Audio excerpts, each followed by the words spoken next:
Hello, and welcome to Britain's finest, APC, Ominous Puppets News Channel. We are your hosts, I, Henry Williams, and my partner, Bridget Adams.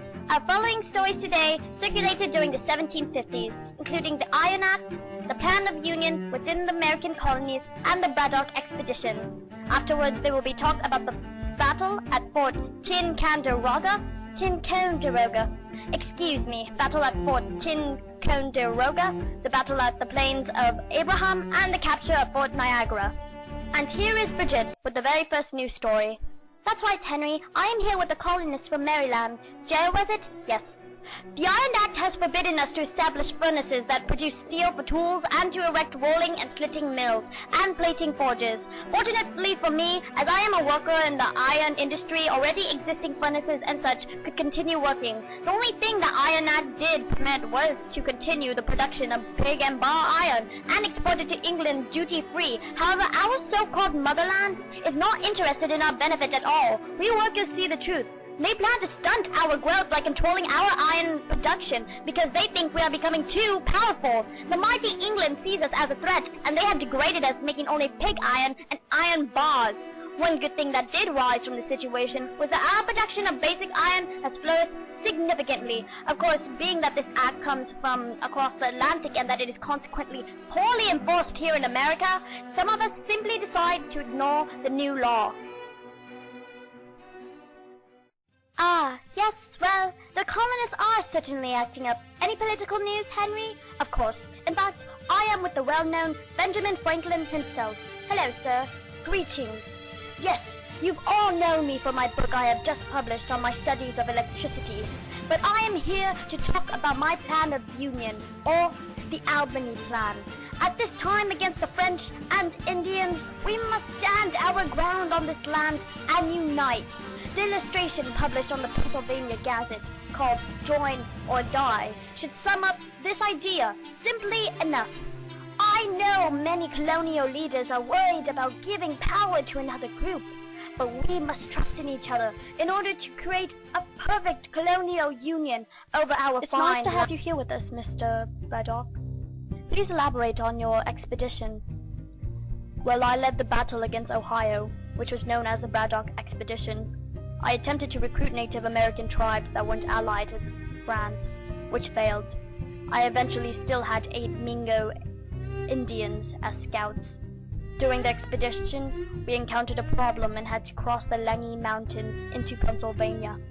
Throughout this journey, I was strongly supported by Benjamin Franklin with his supply of weapons. The expedition improved slowly, which only allowed us to travel 2 miles a day. Since it progressed slowly, I attempted to make another road to Fort Duquesne.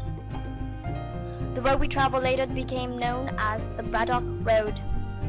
Sadly, I was replaced by a man named George Washington after being wounded.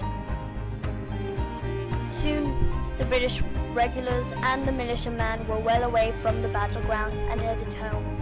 That marked the end of my involvement in the expedition.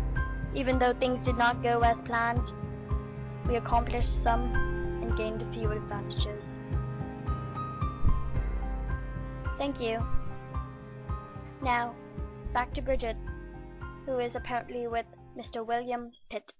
Well, hello, Mr. Pitt. So, what is the Battle of Fort Ticonderoga? I remember that day we invaded and captured Fort Ticonderoga. Ticonderoga. The invasion in 1758 of Fort Carillon, also referred as Fort Ticonderoga. Ticonderoga. And actually, I was wondering, was to cut out the supplies that made it through our Atlantic blockade. Even though they made it through the blockade, they would need rivers and streams to make it to their colonies. Okay, but actually, I wanted Our job at Ticonderoga Ticonderoga was to cut off their supplies, and so we did by capturing the fort. We allowed the ship to come in, but inspected the ships and took the resources for ourselves. When I aligned myself with Lord Newcastle, the alliance couldn't get any better than it already was. The unison of the English, the American colonists, and several Indian tribes that were our guides as well as our allies were our main forces. Okay, but actually, I wanted to know if previous failures provided the evident path that must be taken to win this so-called war. Now, was there something that you never mind? Just back to you, Henry. So, how was it? Well, it was really easy, almost too easy. I was maybe expecting a little more challenge from France, but they were so easy to overcome. How do you feel about Canada now? Well, I'm happy about the peace between us, better than France and Canada. And how many British troops did you have? The funny thing about that is, we only had 4,500 troops and 1 gun. And still, we managed to conquer them. Our men are to be the best, and our army is elite, only elite. Hopefully through this, France can learn their lesson on working on a better army instead of the sad excuse they had. So you still have tensions between Montcalm? To be honest, yes. But I do have some tiny piece of pity for him, which is all I will have. Yes. Is there anything you'd like to say to Montcalm? In your face. Well, thank you for your time. Anything to represent Great Britain. How did you feel about the loss? It wasn't a loss. It was merely a bump in the road. Do you have any regrets? Not killing a war. If my troops weren't imbeciles, they would tell the difference between the French and the Nazi Britain. I can see you really don't like Great Britain. Well, of course not. They act as though they own everything, thinking they claim any land they see, but maybe this time they had their chance of glory. But France will be better next time. Thank you for your opinion. So, Mr. Drummond, it is to my understanding you were the one who ordered the attack on Fort Niagara, yes? Yes, that is correct. What was going through your mind when you made that decision? Revenge. After what happened to Newark, it was on. You are my hero. Ha! Okay, so what happened during the attack? It was a surprise attack, a damn good one at that. Obviously because we won. The troops came up the Niagara River and made their way to the drawbridge of the fort. After that, the Americans had no chance against us. We took the fort at the point of bayonet.